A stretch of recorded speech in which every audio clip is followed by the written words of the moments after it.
Bom dia, obrigado, Renato. A ideia da apresentação que a gente preparou a várias mãos aqui no grupo de energia, né? E a ideia é focar num tema mais estrutural do setor elétrico, fugindo um pouco da questão mais conjuntural que permeia o setor elétrico hoje em dia, o setor elétrico brasileiro hoje em dia. Então, o tema que a gente vai focar é o papel dos reservatórios para promover essa transição necessária no setor elétrico, como a apresentação inicial, né? A gente tem um desafio de promover essa transição, e a gente vai ver como esse desafio se coloca para o caso brasileiro. E o nosso ponto é que os reservatórios vão ter um papel importante nesse desafio. Bem, no setor elétrico brasileiro, a gente tem, historicamente, três principais objetivos de política energética, né? Que é a segurança do abastecimento, a modicidade tarifária e o desafio de introduzir a energia limpa no sistema, evitando emissões de CO2. Historicamente, no Brasil, as características principais do sistema, elas permitiram a adequação a esses objetivos de política energética. A predominância hidrelétrica, confiando em grandes reservatórios para propiciar a complementariedade da intermitência da hidrologia entre as várias bacias brasileiras e contando com uma complementação termoelétrica, que era uma complementação de backup pouco relevante, pouco importante. Isso aí a gente pode notar que valia no setor elétrico mais ou menos nos anos 80 e que a gente vê que essas características deixam de fazer parte. As novas características do setor elétrico brasileiro, vão fazer com que esses objetivos deixem de ser atingidos, colocando desafios para os próximos anos de estruturação do setor elétrico brasileiro. Primeiro ponto, a gente tem a expansão hidrelétrica, que historicamente dominou a matriz e tende ainda a dominar a matriz, mas ela passa a ser uma expansão hidrelétrica restringida em função dos seus impactos ambientais, em função principalmente do impacto da construção dos reservatórios em áreas sensíveis. Então, os reservatórios vão ser menos relevantes, vão ser menos importantes em relação à demanda de energia no Brasil. Por outro lado, a gente tem a inserção das novas renováveis, né, principalmente eólica, que acrescentam intermitência no setor elétrico brasileiro. E a gente tem uma característica das termoelétricas, principalmente as termoelétricas a gás natural, que os papéis de operação, as formas de operação dessas centrais não são adequadas para a evolução da segurança no sistema elétrico e também para a evolução do sistema de gás. A gente vai explorar cada um desses pontos mais a fundo. No que tange à expansão hidrelétrica, a gente sabe que o potencial hidrelétrico no Brasil, ainda remanescente, ainda é bastante relevante, mas considerando que grande parte está em zonas que são ambientalmente muito sensíveis, há uma limitação ao aproveitamento desses reservatórios. O que a gente utilizou como premissa nos nossos estudos é o número apresentado no Plano Nacional de Energia de 2030. Então, considerando o potencial remanescente que não tem impacto ambiental e social muito relevante, existiria no Brasil a se desenvolver 75 gigawatts de capacidade de geração hidrelétrica. Essa capacidade, frente às pressões sociais e pressões ambientais colocadas hoje em dia na sociedade brasileira, a gente considera como sendo o teto, né? 72 gigawatts como sendo o máximo que poderia ser alcançado e a tendência é, na verdade, não alcançar toda essa plenitude. Colocando esses números e considerando o crescimento da demanda de eletricidade, a gente tem no Grupo de Economia da Energia um modelinho que permite calcular a necessidade de expansão de capacidade. A gente rodou com dois cenários econômicos, com 4,5% de crescimento do PIB. Seria um cenário muito otimista, né? Se a gente considerar hoje, seria muito otimista para a economia brasileira. A gente teria uma necessidade de expansão da capacidade instalada de geração, que seria de 150 gigawatts, considerando as características de produção de cada uma das fontes. 150 gigawatts, a gente vê que a hidrelétrica fica bastante aquém do que seria necessário expandir, e com isso a porcentagem da hidrelétrica na matriz energética brasileira cairia sensivelmente até 2030. Né? Então, sairia dos 75% que a gente tem hoje, em 2030 alcançaria 57%. É claro que esse cenário é bastante otimista, a gente considerou um cenário que ainda é otimista para a economia brasileira, mas um pouco menos, com um crescimento do PIB de 3,5% ao ano até 2030. A necessidade de expansão de capacidade seria de 128 gigawatts.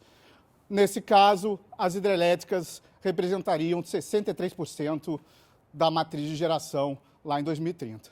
Então, a questão que fica, quer dizer, a gente pode considerar que é um consenso que a hidrelétrica, ainda que domine a expansão de capacidade, ela vai perder participação futuramente na composição da matriz. E a questão é qual fonte vai substituir, vai compensar essa queda de participação na geração que era da hidrelétrica, né? A gente vê pelos planos do governo que o objetivo do governo é compensar a redução da participação hidrelétrica, confiando em outras fontes renováveis, mantendo o percentual de participação das renováveis, ainda que as hidrelétricas percam importância. Outra característica importante, que está bastante relacionada, é a perda de capacidade de regularização de nossos reservatórios. Né? A gente pegar os 10 últimos anos, né, os reservatórios brasileiros, eles vão perdendo relevância em relação à demanda.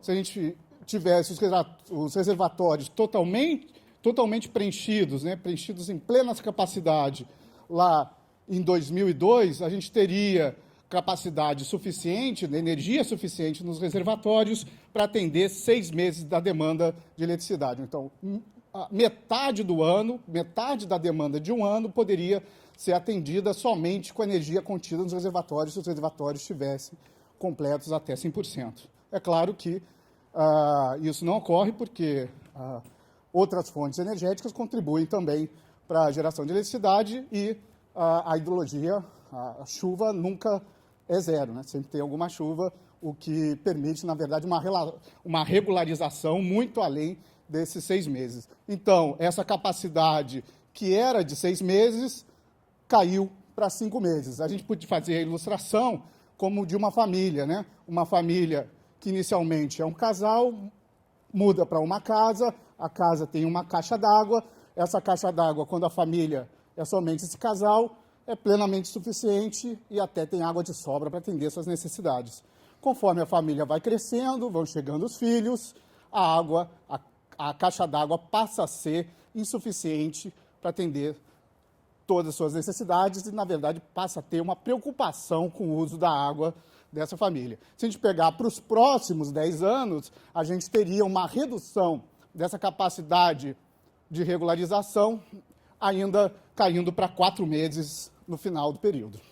Uma questão importante, que a gente já tinha também discutido, e a mesa da manhã discutiu bastante, é a questão de permitir a inserção das fontes renováveis na matriz energética. Esse é um desafio que se coloca em todo o mundo, né? Como fazer essa transição de uma matriz energética baseada em combustíveis fósseis para combustíveis, quer dizer, para fontes menos poluentes. Como foi discutido na mesa da manhã, essa inserção de fontes renováveis, pela característica de intermitência, acaba colocando problemas significativos para a coordenação da operação dos sistemas elétricos, o que gera custos, o que o professor Bicalho bem salientou. Existe um custo de transição que não deve ser negligenciado. E esse custo de transição vai pelos subsídios utilizados para promover essas fontes, mas também considera que as tecnologias devem se adaptar a essa característica de intermitência, a rede de transmissão tem que ser adequada para a localização das fontes renováveis e também para a característica de intermitência de produção, e o papel das termoelétricas se modifica. Isso gera um custo muito significativo. Quer dizer, termoelétricas, principalmente a gás natural, que lá no passado, nos países como a Alemanha, a Espanha, foram construídas para operarem na base, são térmicas críticas, né, desenvolvidas em ciclo combinado, com grande custo de capital, com a entrada de fontes intermitentes, passa a ocupar um papel de complementação, um papel de backup. Elas não são adequadas para esse fim, o que gera perdas significativas para as empresas de geração. Com isso, com esses custos significativos, a gente considera, né, existe mais ou menos um consenso, que o limite para as renováveis seria em torno de 20% a 30%, que seria o quanto poderia se administrar desse custo gerado sem gerar grandes perturbações. A gente sabe que alguns países pretendem ir além dessa participação. O grande caso é o caso da Alemanha, né? A Alemanha tem um plano, o Energiewende, que pretende, até 2025, introduzir 35% de sua matriz de geração com energia renovável e, em 2035, a participação de renovável atingir 80%. É um consenso que essa meta ambiciosa ela não vai ser alcançada se as características dos sistemas permanecerem as mesmas. Ou seja, administrar a intermitência como é administrado hoje, principalmente através de backup termoelétrico e de centrais a bombeios, isso não é possível com uma participação de renováveis tão significativa. Há um número da Siemens, que a Siemens calcula para o caso alemão, que se as renováveis alcançam 85% da matriz de geração, seria necessário uma capacidade de estocagem de 30 terawatt-hora, o que seria adequado para administrar a intermitência da geração renovável. A Siemens aposta muito a estocagem através de hidrogênio, né, para geração de eletricidade. E no Brasil? No Brasil, a gente tem uma inserção de renováveis que já está acontecendo com algum atraso em relação a esses países mais centrais que lideraram esse primeiro movimento, né? O que a gente tem de significativo, que a nossa expansão de fontes renováveis, é claro que as fontes renováveis brasileiras já dominam a matriz de geração elétrica há muito tempo, porque são as hidrelétricas. Aqui a gente está falando de novas fontes renováveis. As novas fontes renováveis, a gente assistiu nos últimos anos a expansão das eólicas, que a particularidade é que a eólica no Brasil, ela se desenvolve em bases competitivas. Então, ao contrário do que acontece no resto do mundo, que é necessário muito incentivo, muito subsídio para estimular a entrada de renováveis e eólicas na matriz de geração, no Brasil, em tese, a gente consegue promover essa inserção em base competitiva. A gente nota que em 2013 a gente já tem 2 gigawatts instalados de geração eólica, o plano em 2015 atingia 8 gigawatts e em 2021 alcançaria 16 gigawatts de capacidade instalada eólica. Então, por que a energia eólica tem essa característica no Brasil? Como é que ela consegue competitividade se em outras experiências é necessário tanto incentivo para a eólica ser competitiva? A gente tem algumas explicações. O primeiro é que as características do mapa dos ventos brasileiro permite um fator de capacidade mais elevado do que acontece em outros países. A gente vê aqui nesse gráfico, né? Tem países em que o fator de capacidade das centrais eólicas é por volta de 17%, é o caso da China, é o caso da Alemanha, né? A Alemanha nem sempre é assim. Esse foi um ano particularmente ruim em termos de vento para a Alemanha, que foi em 2012, né?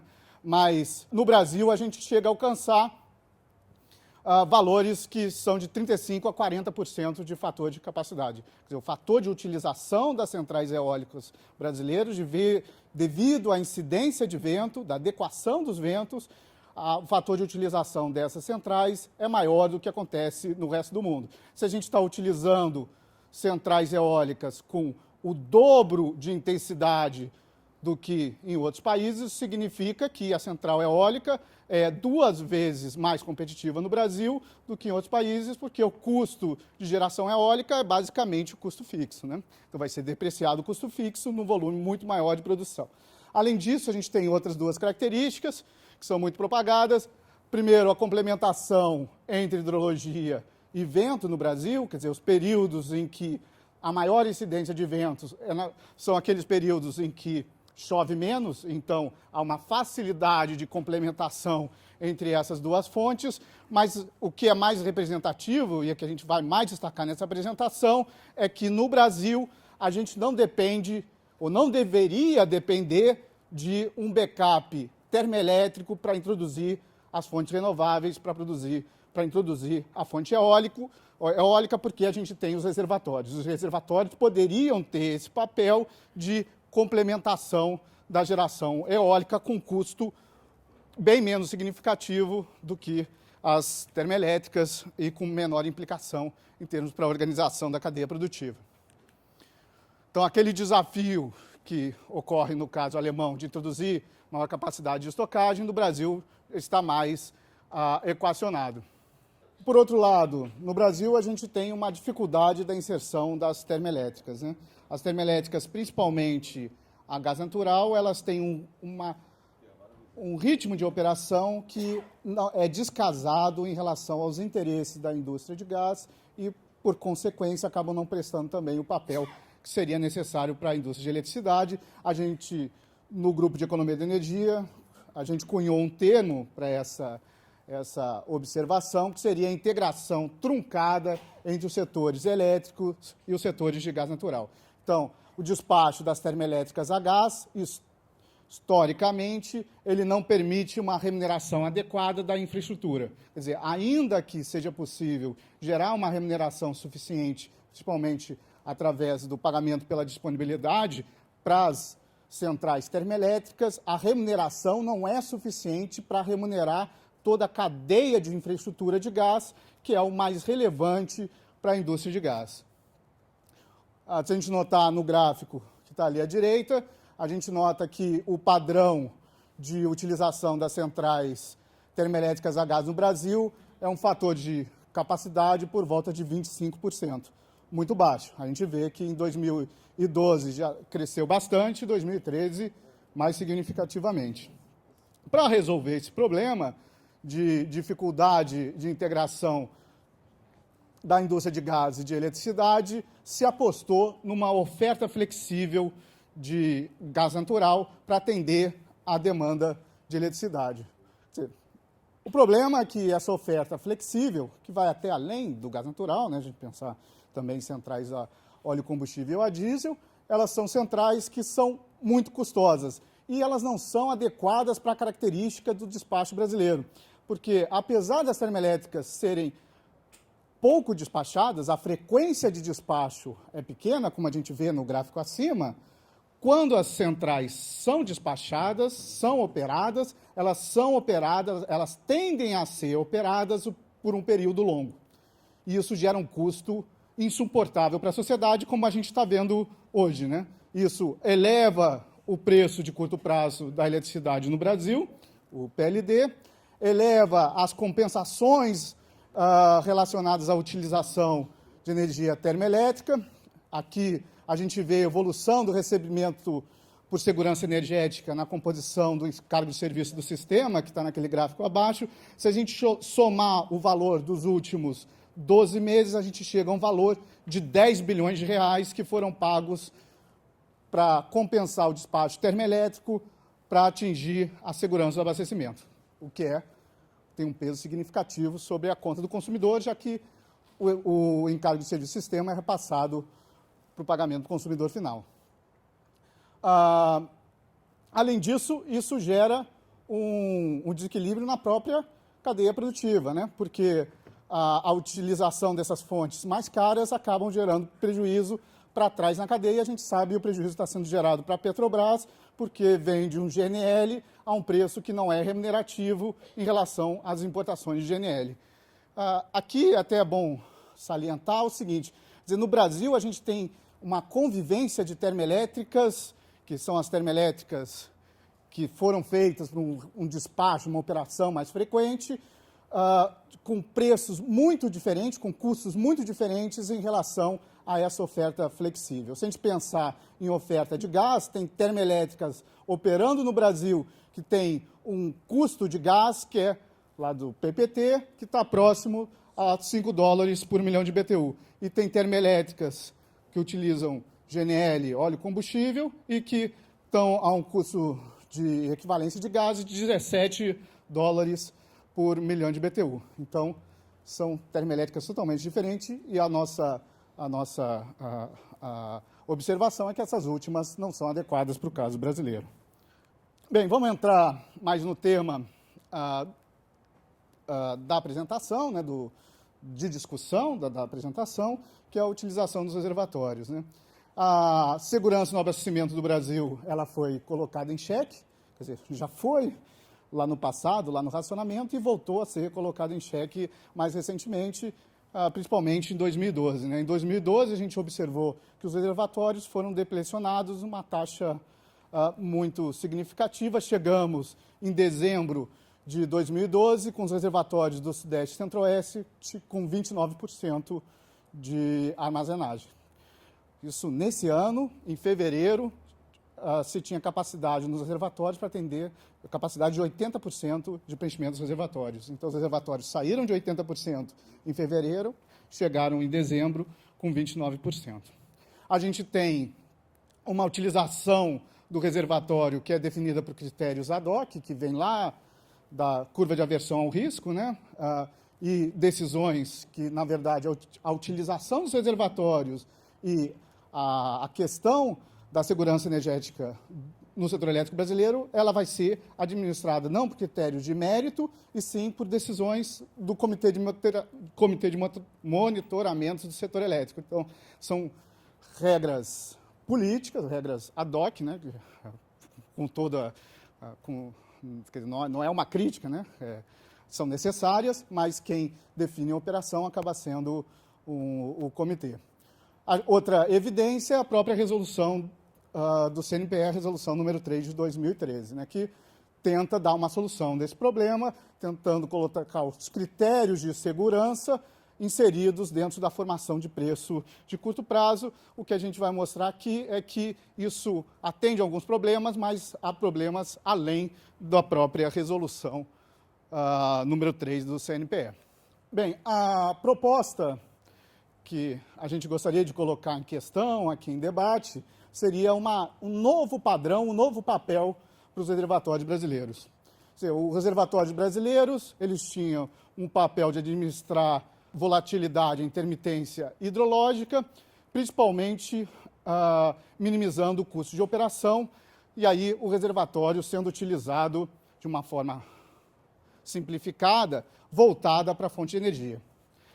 O novo papel a que se propõe o reservatório seria um reservatório voltado principalmente para ampliar a segurança do abastecimento e utilizando o reservatório como fonte de segurança do abastecimento.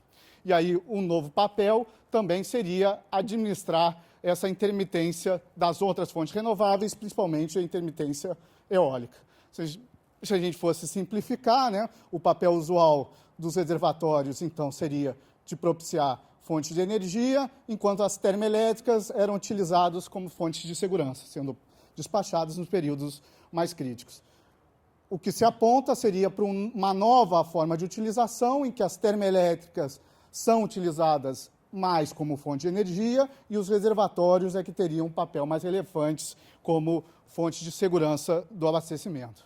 Se os reservatórios são utilizados como fonte de energia, isso sempre é uma tentação, porque no curto prazo utilizar a água do reservatório para produzir eletricidade é sempre atrativo, porque é a fonte que no curto prazo é a mais barata. A gente vê que os reservatórios acabam sendo utilizados de uma forma além do que seria adequado. Isso ocorreu de 97 até 2001, que culminou no racionamento de eletricidade, e voltou a ocorrer no ano de 2012, quando a gente saiu em fevereiro de uma energia acumulada no reservatório de 80%, chegou lá em dezembro com menos de 30% do reservatório.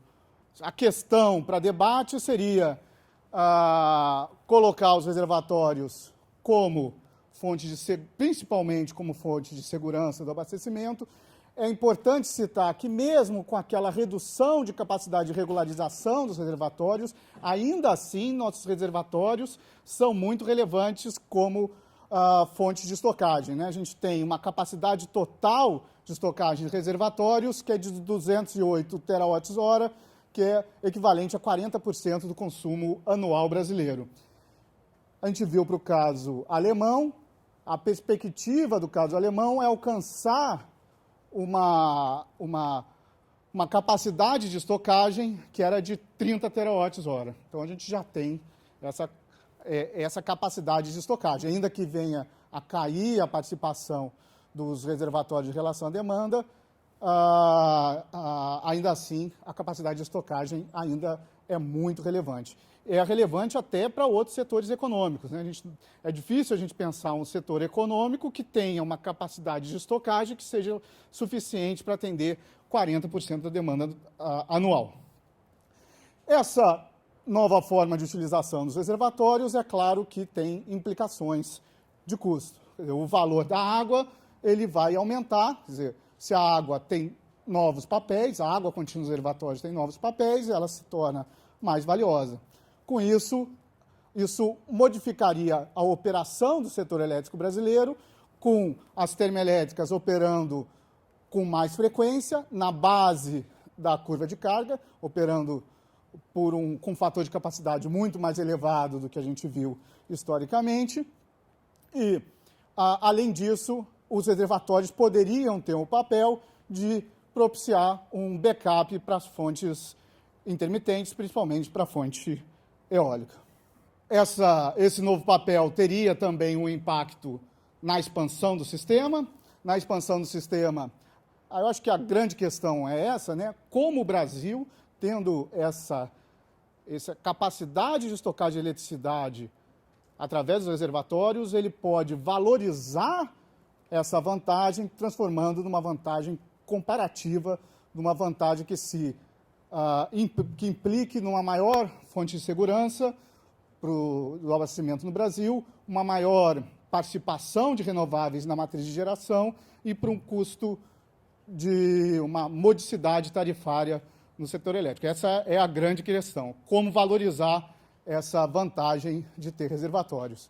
Na expansão, ela teria uma implicação importante, é que com esses reservatórios a gente poderia ter uma inserção das fontes renováveis, e aí principalmente eólica, que poderia ser muito mais significativa que a gente observa em outros países. A gente falou no número de 20% a 30% como limite de introdução dessas fontes renováveis. No Brasil, em função dos reservatórios, a gente poderia pensar em participações mais ambiciosas, fazendo um paralelo com o caso alemão, que prevê uma participação crescente, chegando à dominação das fontes renováveis na matriz de geração.